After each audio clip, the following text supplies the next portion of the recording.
오늘 성경 본문의 말씀은요, 보통은 방금 우리가 안전도사님이 중간에 세 규절을 골라서 이렇게 다시 한 번 더 리핏을 했습니다. 대부분의 사람들이 이 규절은 거의 다 많이 듣고 또 알고 있더라고요. 그게 뭐냐면 항상 기뻐하라, 쉬지 말고 기도하라, 범사에 감사하라. 근데 사실은요, 이 문장은 시작이 여기서부터 시작되는 게 아닙니다. 어디서부터 시작되느냐 하면 오늘 우리가 읽었던 12절의 말씀부터 보면은 거기서부터 오늘 이 말씀이 시작돼요. 근데 이 말씀, 오늘 읽었던 본문의 말씀 전체를 보면은 세 가지만 말씀을 한 게 아니라 토탈 10가지를 말하고 있어요. 저는 구약에 십계명이 있다라고 하면은 신약에도 십계명이 있다고 합니다. 근데 그 신약의 십계명이 어디 있느냐?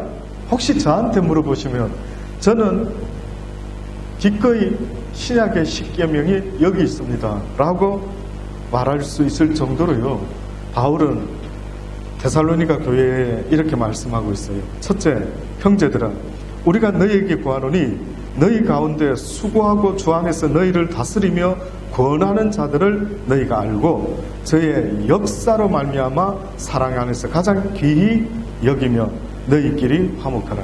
이것이 제 1계명입니다. 저는 이 말씀이 참 개인적으로 좋습니다.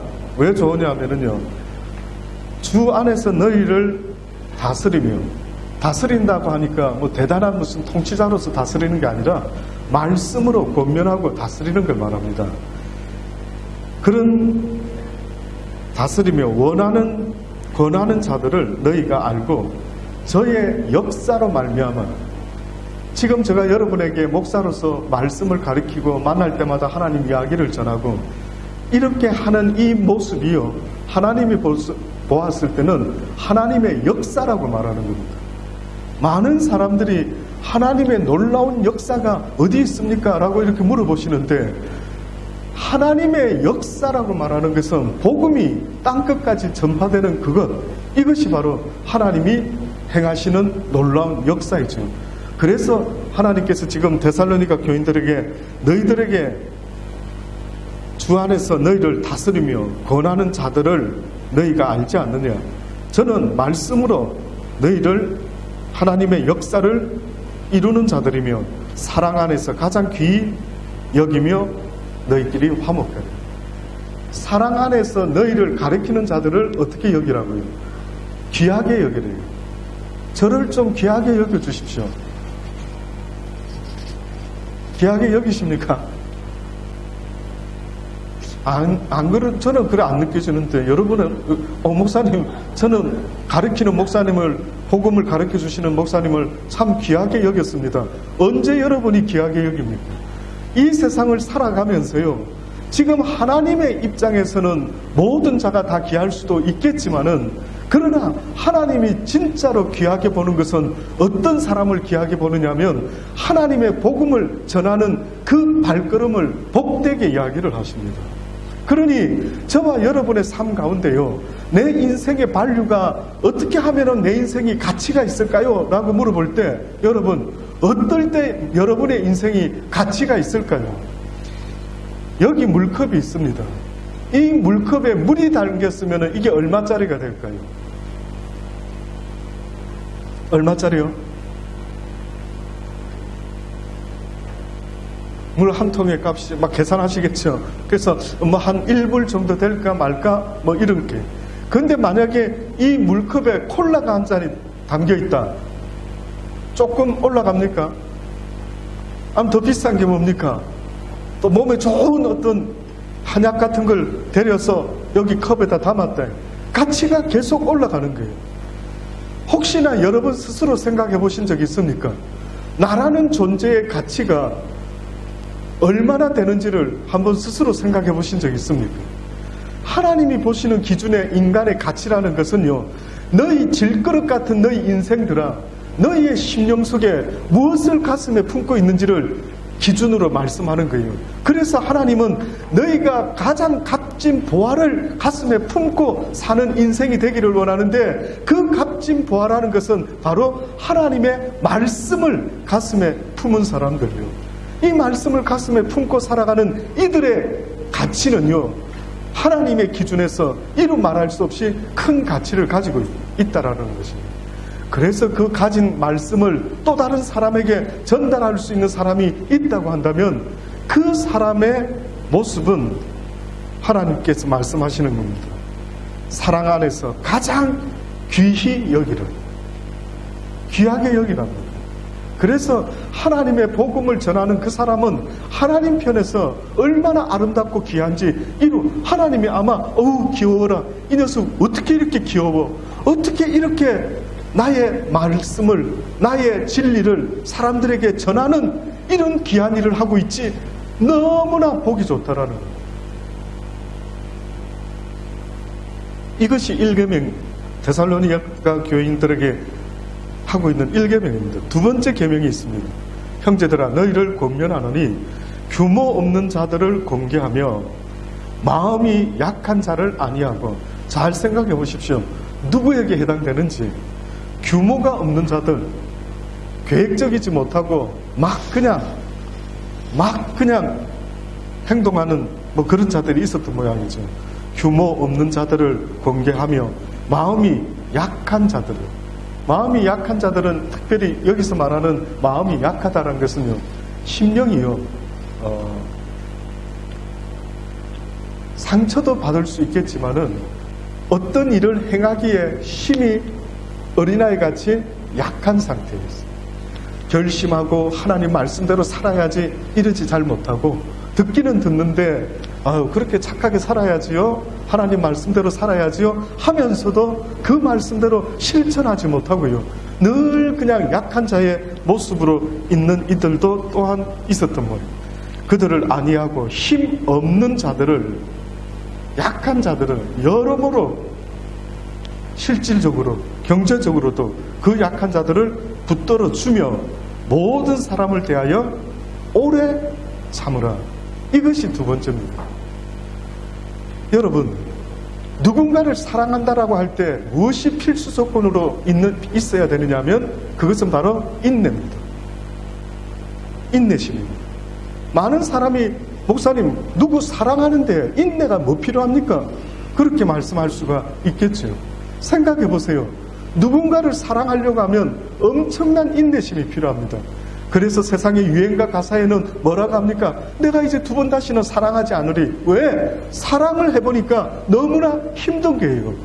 사랑을 해보니까 참아야 될 게 한두 가지가 아닌 것입니다.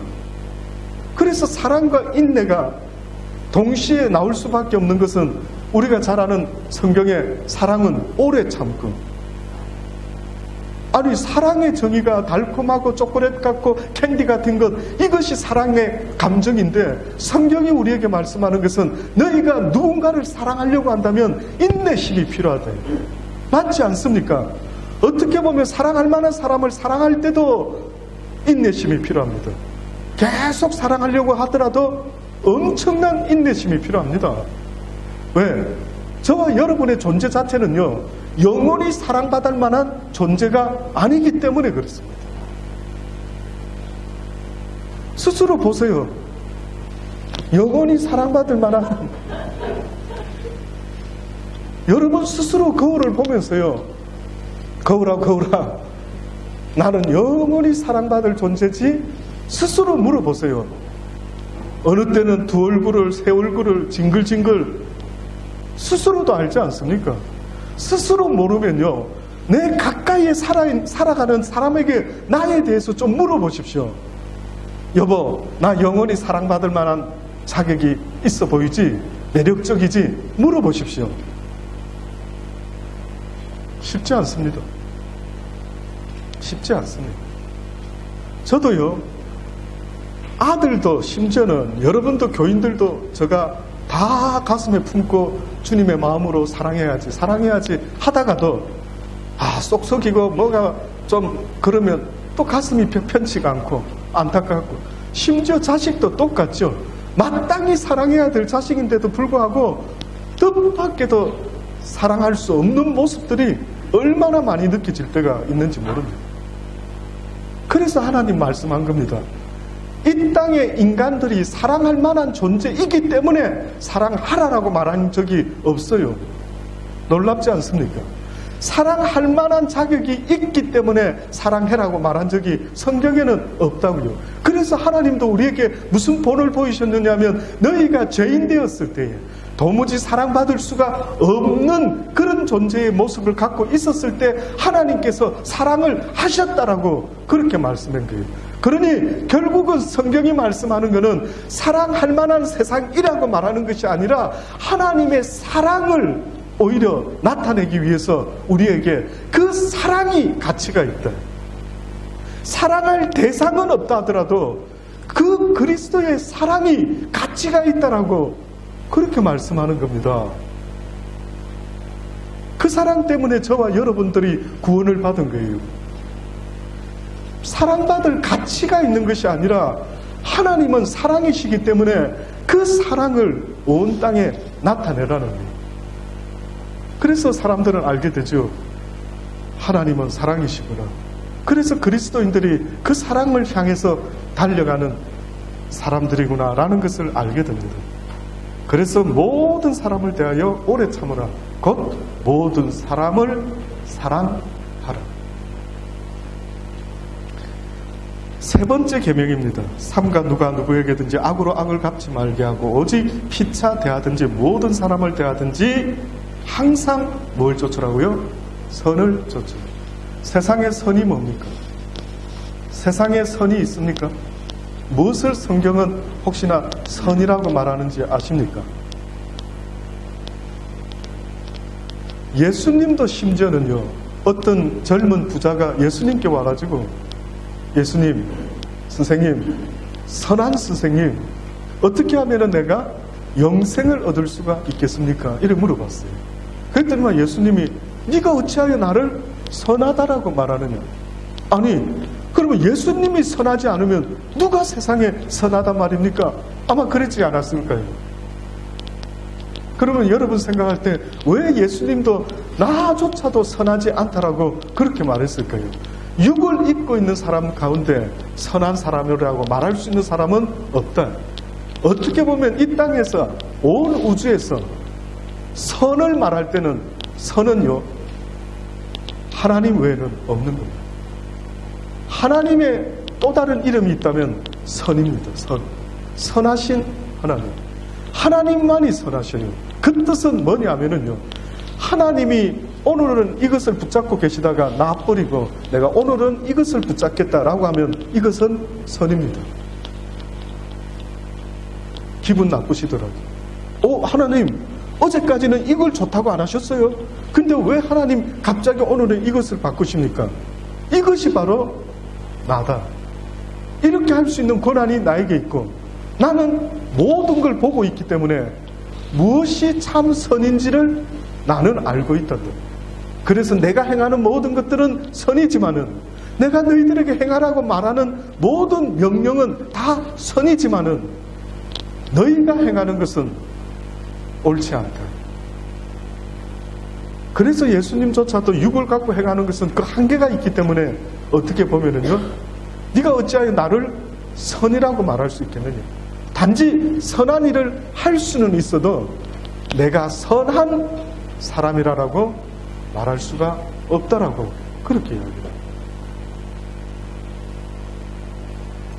근데 항상 무엇을 쫓으라고요? 선을 쫓으라. 그러면 이 말씀은 무슨 뜻이 있느냐면요, 항상 하나님의 말씀을 쫓아라. 그게 선입니다. 여러분이 선한 사마리아인 이야기할 때 가끔 세상에서 누가 지하철에 떨어진 사람을 일본에 옛날에 일본에서 한국 유학생인가요? 한국 젊은이가 세상에 일본에서 한국 사람도 아닌데 일본 사람이 지하철에서 떨어져 가지고요, 그걸 구하고 어떻게 됐습니까? 죽었어요.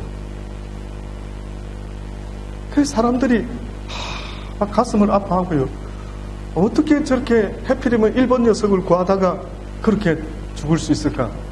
그냥 내버려 두지. 그래서 그때 신문에 제가 기억이 나는데 그때 선한 사마리아인 이야기를 하더라고요. 그러면 남들이 들을 때 와, 그 한국 사람 참 어려운 사람이다. 선한 사람. 우리는 그것을 보고 선하다 이렇게 말하죠. 그런데 하나님이 보시는 기준이 뭔지 아십니까?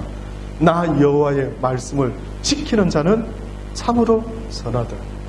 네가 주의를 지켰구나. 참으로 네 모습이 선하다. 네가 네 이웃을 사랑하는구나. 참으로 네 모습이 선하다. 네가 누군가를 용서해 주는구나. 참으로 네가 선한 모습을 보이는구나. 그러니 제3계명이 항상 하나님의 말씀을 쫓으라. 선을 쫓으라고 그렇게 말씀합니다. 네 번째요. 여기서부터 우리가 아는 이야기입니다. 항상 어떻게 하라고요? 기뻐하라.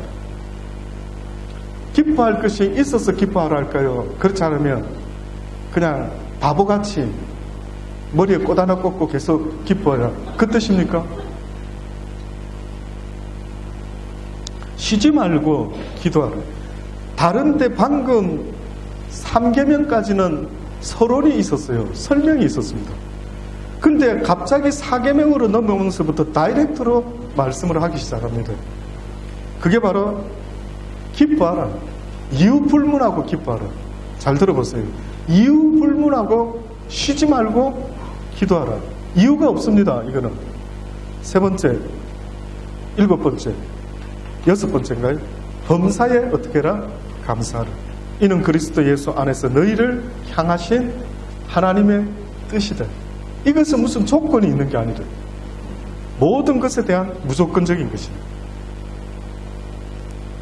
그래서 이 범사에 감사하다라는 말을요, 영어 성경에 보면은 in everything give thanks라고 이렇게 합니다.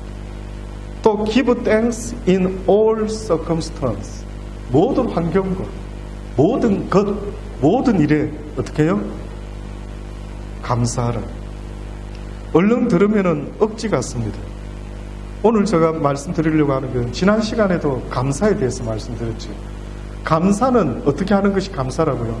성경이 말하는 감사는 감사할 조건이 있어서 감사하는 것이 아니라 감사는 thinking이다. 그래서 think와 thank you 할 때의 땡이 어떻다고요? 어원이 같은 단어예요. 어원이 같은 단어. 그러니까 하나님께서 말씀하시는 것은 감사할 조건 때문에 감사하는 것이 아니라 어떻게 보면 궁극적으로 하나님을 믿게 되었기 때문에 감사할 수밖에 없어야 된다는 것을 말씀하고 있어요. 그래서 성경에 가장 대표적인 구약의 인물이 있다라고 한다면 하박국을 들 수가 있습니다. 하박국 선지자가 3장에 뭐라고 말합니까? 비록 무화과 나무가 무성치 못하고 포도나무가 열매가 없으며 감람나무에 소출이 없으며 밭에 식물이 없으며 우리의 양이 없으며 외양간에 소가 없을지라도 나는 여호와를 인하여 즐거워하며 나의 구원의 하나님을 인하여 기뻐하리라. 원인이 내 삶에 이 덧없는 인생을 살다가 덧없이 살다가 보잘것없이 살다가 심지어 성경은 먼지같이 살다가 티끌같이 살다가 그렇게 끝날 가치도 없는 인생이 여호와를 알았다라는 거예요. 여호와를 아는 지식을 품고 그 복된 가치를 가지고 살기 시작한 그에게 있어서 세상에 그 어떤 것도 더한 가치는 없다요. 가장 큰 가치가 예수 그리스도를 알고 그분의 말씀을 가슴에 품고 구원의 소망을 가지고 살아가는 믿음의 삶이요, 이 세상의 그 어떠한 가치보다도 가장 귀한 가치라고. 그래서 이 땅에서 아무리 소출이 많고 수확이 많고 소의 외양간에 가축이 많다 할지라도 그 가치보다도 더 큰 가치가 바로 여호와의 구원의 가치라고.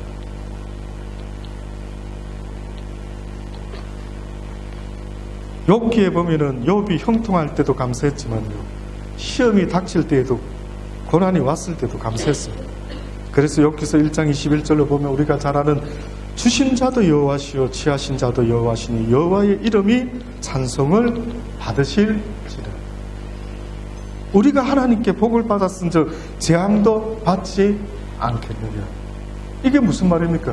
범사에 감사하는 자의 모습. 지난주에 저는 여러분에게 분명히 감사하셔야 된다고 했는데 한 주간 감사하셨습니까? 어떻게 사셨습니까? 여전히 돈 벌고 사셨습니까? 또 여전히 하루 세끼 네끼 막 꾸역꾸역 먹고 사셨습니까? 화장실만 한 10번씩 가시면서 어떻게 사셨는데? 감사해라고 하지 않았습니까? 한 주 동안에 감사를 잃어버리지 마시라고 말하지 않았습니까? 그것은 늘 놓치고 있고요. 뜻밖에도 그렇게 중요하지 않더라고.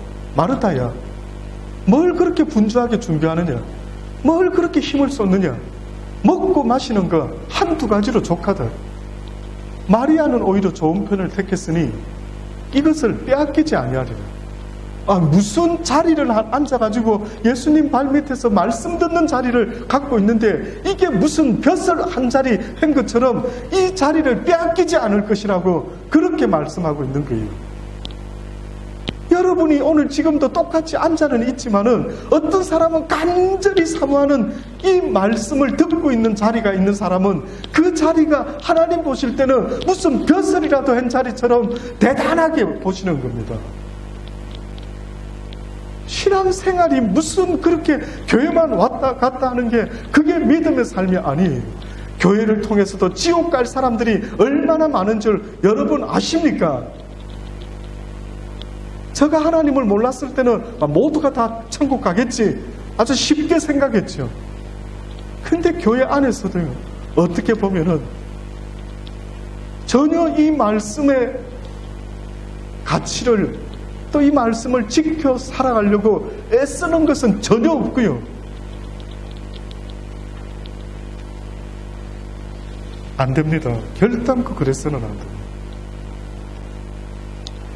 바울도 감옥에 갇혀서 사람들에게 서신을 띄우기를 주 안에서 항상 기뻐하라. 내가 다시 말하노니 기뻐하라.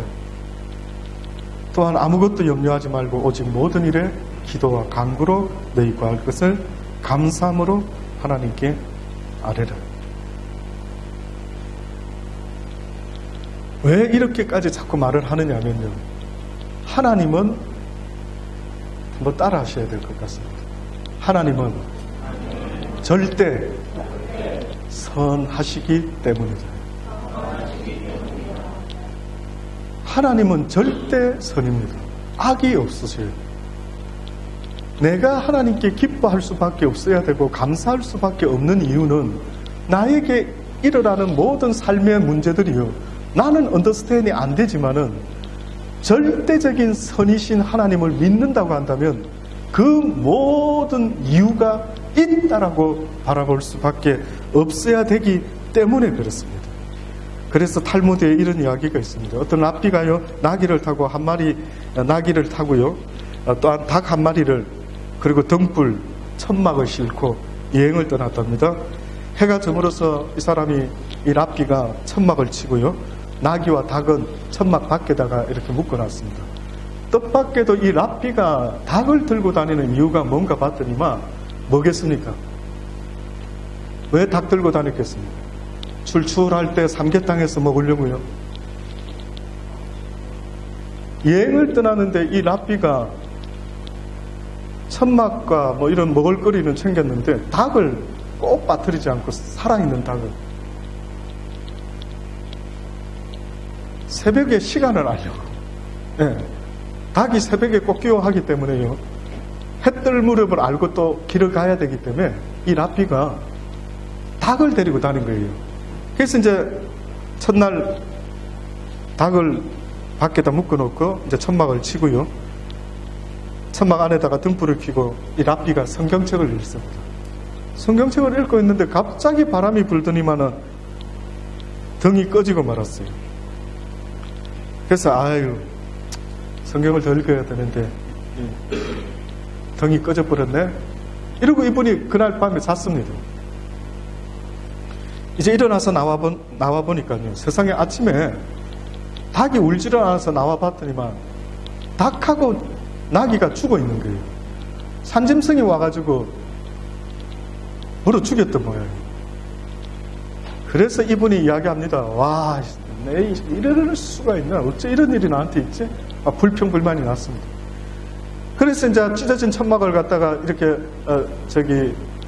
찢어진 짐승들을 정리하고 또 천막을 어제 찢어져 가지고 보니까 바람이 들어와서 아마 그렇게 됐던 모양이죠. 결국은 짐을 챙기고 이제 가려고 하는데 보니까 바로 옆이 동네였답니다. 근데 분위기가 이상해요. 보니까 그 동네가 강도들의 습격을 받아가 사람들이 죽어 있고 막 모든 물건들이 널브러져 있는 겁니다. 그래서 이 사람이 깜짝 놀랐어요. 이렇게 이제 생각을 하면서 하나님께 감사 예배를 드렸답니다. 만약에 닭이 안 죽고 살아 있었다면, 꼭 기어했다가는 이 강도들이 나를 발견할 수 있었구나. 그리고 또 이렇게 어떤 이유든 천막이 찢어져 줘가지고 바람 불어가 등불이 꺼져주는 바람에 강도들이 나를 발견하지 않고 이렇게 살 수가 있었구나. 이런 이야기 들으시면 혹시 여러분 어떤 생각이 드십니까? 짝 맞춘 거 아닐까? 그치? 짝 맞춰서 억지로 해피엔딩을 만들어낸 것 아닙니까? 근데 여러분의 인생과 내 인생이 이런 거더라. 우리는 한치 앞을 알지 못하지만 하나님께서는 왜 이런 힘든 일이 내게 있지? 오늘도 우리 조사모님 기도를 해주셨지만은, 요즘 제가 콩팥이 좋지 못합니다. 그래서 기도를 계속 하면서요. 제가 섬기는 하나님은, 저는 설교도 하지만 저 인생에서도요, 분명히 이럴 이유가 있을 수가 있겠다. 어떤 어렵고 힘든 것을 해결해야 된다 라고 하는 것도 중요하겠지만, 해결을 보기 전에 더 중요한 것은 이 고난을 통해, 이 어려움을 통해 하나님이 나에게 주시는 메시지가 무엇이 있을까? 계속해서 생각을 해보는 겁니다. 그랬을 때 저는 이런 마음이 들더라고요. 한때는 막 훌륭한 목사, 명예, 부흥, 물질, 여러 가지가 있었던 것 같아요. 하나님이 연단하시고 또 연단하셔서 그 모든 것들을 내려놓고 또 내려놓게 하시더라고요.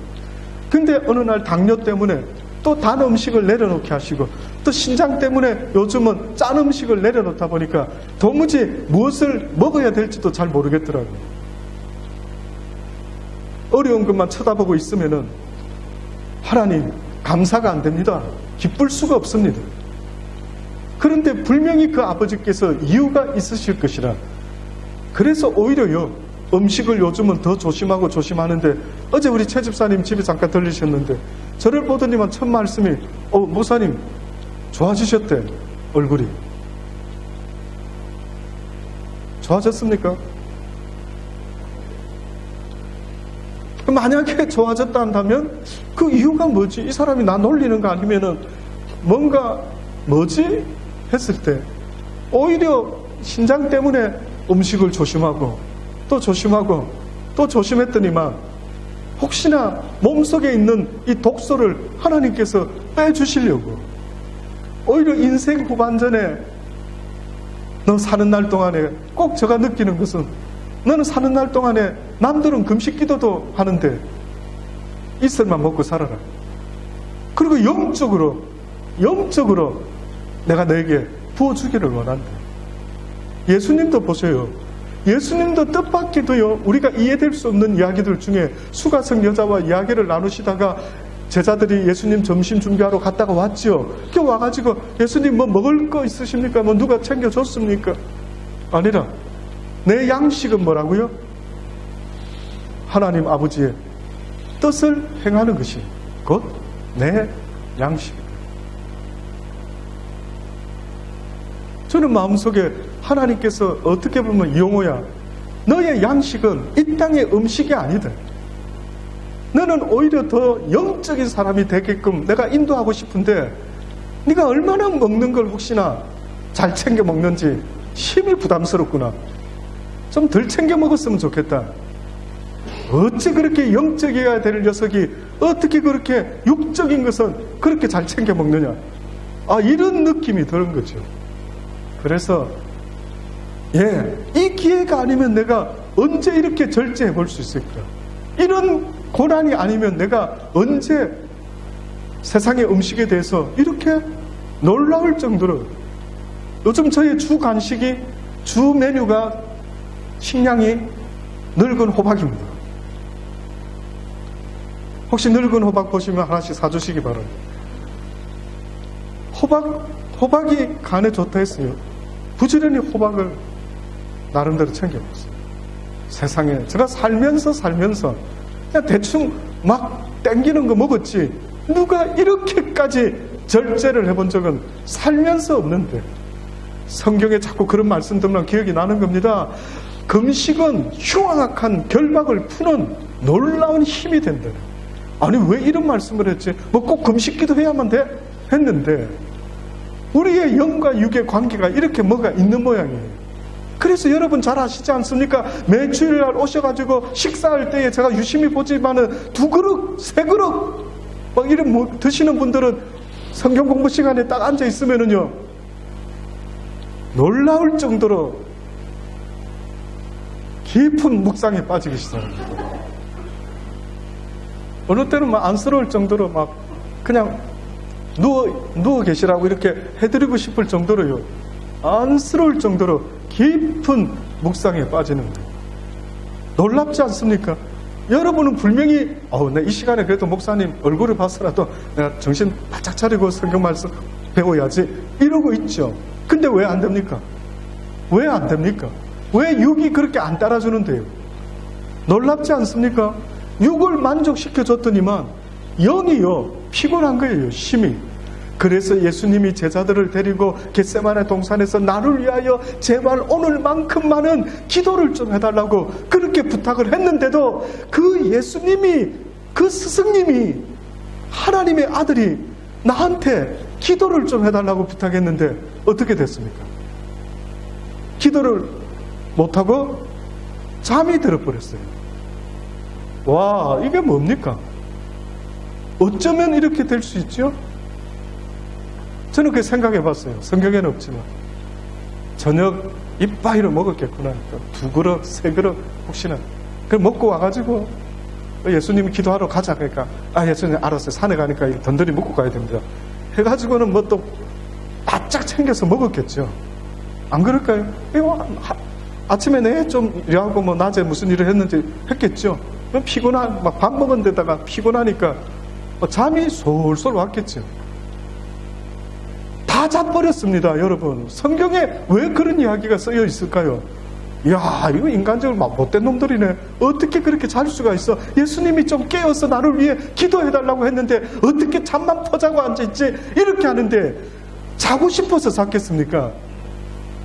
그냥 이빠이 돼지같이 먹었더니만 잠이 막 솔솔솔 온 거 아닙니까? 저 요즘 그렇게 깨닫는 겁니다. 내가 챙겨 먹는 일에는 엄청났구나.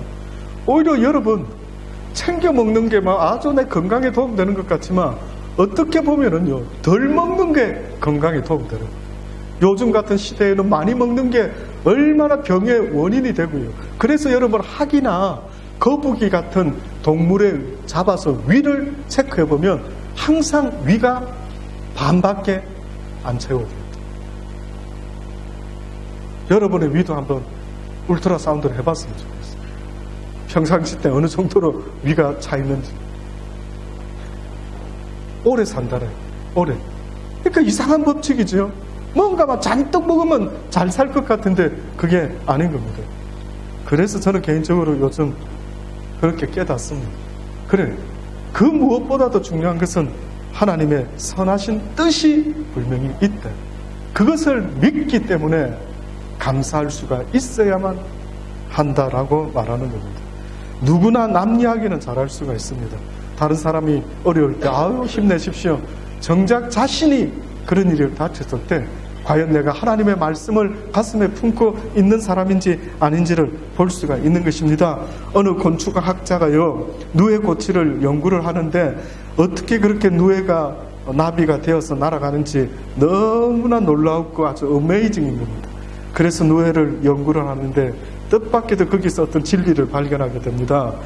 그 군형 노예꼬치의 그 끄트머리에서 구멍이 생기면서 그 애벌레가 막 나오려고 몸부림을 치고, 그래서 그가 보면서요, 야, 신기하고 놀랍다. 이게 어째 나와가지고 나비가 되지? 그러니까 다음에는 자기가 도와줘야 되겠다. 그 누에꽃의 군형을 어떻게 했다고요? 좀 잘라줬답니다. 그게 쉽게 나왔어요.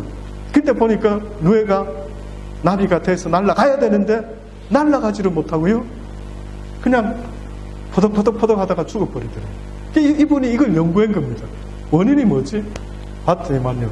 누에가 그 적은 주둥이로 나오려고 몸부림을 치면서 몸속에 있는 모든 에너지를 골고루 다 분산을 시킨다는.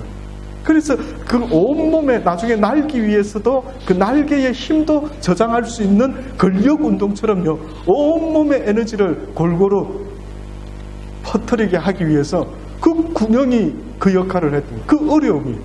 그래서 이분이 깨달았다라는 이야기 아닙니까? 야, 모든 것들이 다 이유가 있었고 모든 것이 다 나는 언더스탠딩이 안 됐지만 어떻게 보면 이 모든 나비를 창조하신 하나님도 모든 섭리가 분명히 있구나라는 걸 깨달았다. 사랑하는 여러분, 여러분의 인생에 때로는 원치 않는 어렵고 힘든 일이 있습니다. 분명히 선하신 하나님의 그 뜻이요 여러분에게 있으리라 믿어 의심치 않습니다. 잊지 마십시오. 다시 한번 말씀드립니다. 항상 선을 쫓으라. 항상 기뻐하라. 쉬지 말고 기도하라. 범사에 감사하라. 이것은 조건이 없습니다. 이것은 선하신 하나님을 믿는 자라면 무조건적으로 그렇게 해야만 된다는 사실을 잊지 마시기를 바랍니다. 기도하십시다.